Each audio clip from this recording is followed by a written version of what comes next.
আপনারা chocolate baby, chocolate নারী, chocolate মেয়ে, চকলেট গার্ল নামে খ্যাত একটা মেয়ে ছিল। তিনি বলছিলেন যে আমি সিঙ্গেল, আমি সিঙ্গেল। আমি সিঙ্গেল আমি সিঙ্গেল তো বলা যাবে না। উনি আবার আপনার মনে করেন যে একাধিক ছেলের সাথে সম্পর্ক করতো। কেউ জিজ্ঞেস করলে বলতো যে এটা আমার চাচাতো ভাই, অমুক ভাই, তমুক ভাই, ফ্রেন্ড, এই সেই ইত্যাদি। তো আপনার এখন আবার একটা ভিডিও ভাইরাল হয়েছে, তিনি একাধিক রিলেশন করে ধরা খেয়ে আপনার সেই প্রেমিক পুরুষের হাতে লাঞ্ছিত হলেন। সেই ভিডিওটি আপনারা একটু দেখেন।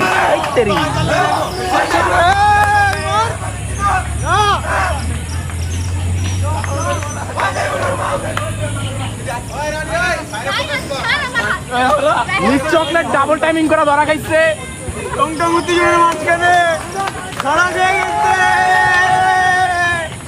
Wow, what a scene!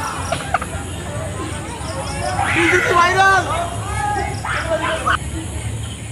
ভিডিওটি দেখলেন। আমার কথা হচ্ছে যে বাংলা সিনেমায় আপনারা দেখেন না যে মিশা সওদাগর বলেন, হুমায়ুন ফরিদি, আহমদ শরীফ, মিজু আহমেদ, দীপজল, এরা কিন্তু পুরা সিনেমা 3 ঘন্টা 2.5 ঘন্টা সিনেমা থাকলে পুরা সিনেমাতেই শেষে 10 মিনিটের আগে আপনারা মনে করেন যে তারা অনেক ক্ষমতাধর ব্যক্তি ছিলেন। পুলিশ প্রশাসন ক্ষমতা সব কিছু তাদের হাতে ছিল, হাতে থাকে। শেষ পর্যন্ত কি হয়, আপনার নায়কদের বিজয় হয়। আর যারা অসৎ পথে চলে, 2 নম্বর লোক, খারাপ লোক, তারা কিন্তু পতন হয়, জেলে যায় কিংবা মারা যায়। তো বাস্তব প্রেক্ষিতেও কিন্তু এরকম, যে যেরকম করবেন সেরকম ফল পাবেন। আপনি 4টা 5টা রিলেশন করবেন, এটা কি প্রকাশ হবে না? অবশ্যই হবে।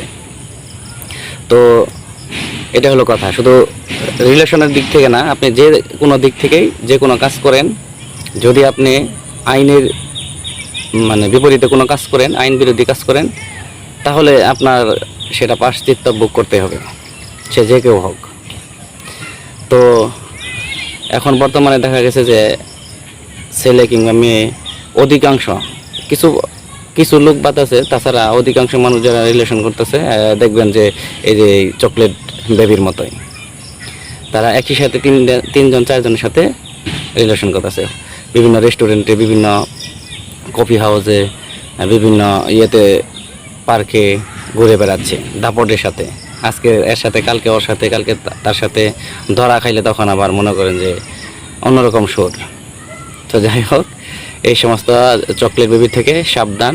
আর আমরা যারা রিলেশন করব, সম্পর্ক করব, একাধিক না করে একজনকে নিয়েই সন্তুষ্ট থাকি, অন্যজনকে সুযোগ করে দেই। তা না হলে কিন্তু যেভাবে বাংলাদেশে আপনার আন্দোলন শুরু হচ্ছে, এই প্রেম বিষয় নিয়েও কিন্তু একটা আন্দোলন হইলো, পরবর্তীতে কিন্তু ব্যাপক হারে, ব্যাপকভাবে আপনার আন্দোলনটা হবে।